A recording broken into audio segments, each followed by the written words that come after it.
Questa è una zona dove ci sono tanti studenti, quindi è normale che ci siano delle feste per le lauree o comunque sono giovani, quindi fanno festa fino a tardi, diciamo.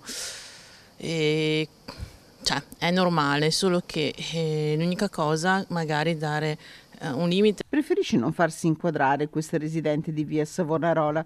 La notte dei tragici fatti non era in casa, ma le feste di universitari qui ci sono di continuo e in alcuni casi si eccede.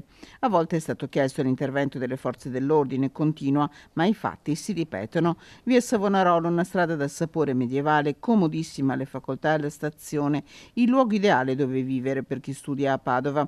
A seconda di dove si abita, il problema è sentito però in modo diverso.